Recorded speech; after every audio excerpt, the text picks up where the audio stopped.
Hi, இன்றைக்கி நான் மீஷோவில் ஒரு ப்ராடக்ட் வாங்கினது என்ன யூஸ் தந்துச்சுங்கிறத தான் உங்கள்கிட்ட நான் சொல்ல போகிறேன்.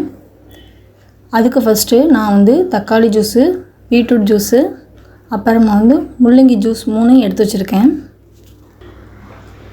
இந்த 3 ஜூஸுமே ஸ்கின்னுக்கு ரொம்ப நல்லது. அப்புறமா நம்ம இந்த வெயில் காலத்தில் ஒரு க்யூபாக போட்டு தண்ணியில் மிக்ஸ் பண்ணி குடித்தாலும் கூட ரொம்ப நல்லது.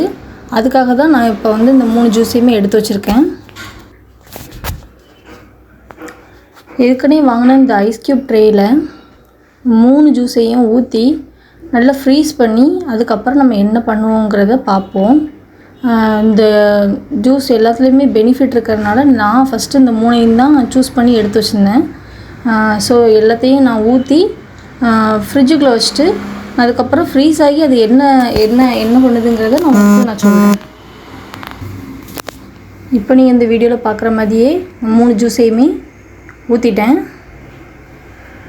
குறைஞ்சது ஒரு நாள் ஃபுல்லாவது நம்ம இந்த ஃப்ரீசரில் வச்சாதான் அது நல்ல ஐஸ் க்யூபாக ஆகி நம்மளுக்கு கொஞ்ச நேரம் அது கரையாமல் நிற்கும்.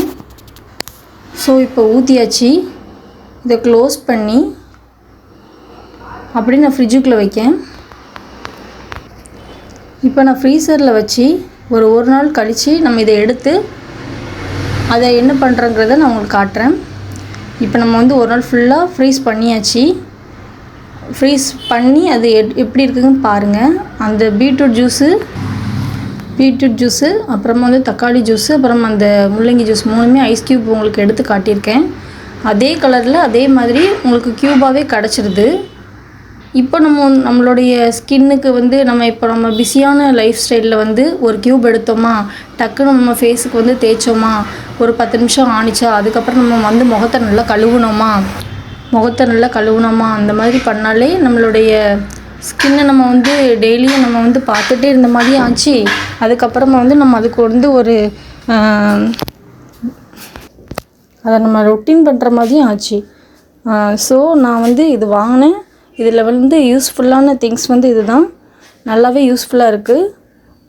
நீங்களும் இந்த மாதிரி பண்ணியிருக்கீங்களா, இல்லை வேறு என்ன மாதிரி பண்ணலாம் இதில் அப்படிங்கிறத எனக்கு கமெண்ட் பண்ணுங்கள். இன்னொரு வீடியோவில் பார்ப்போம். பாய்.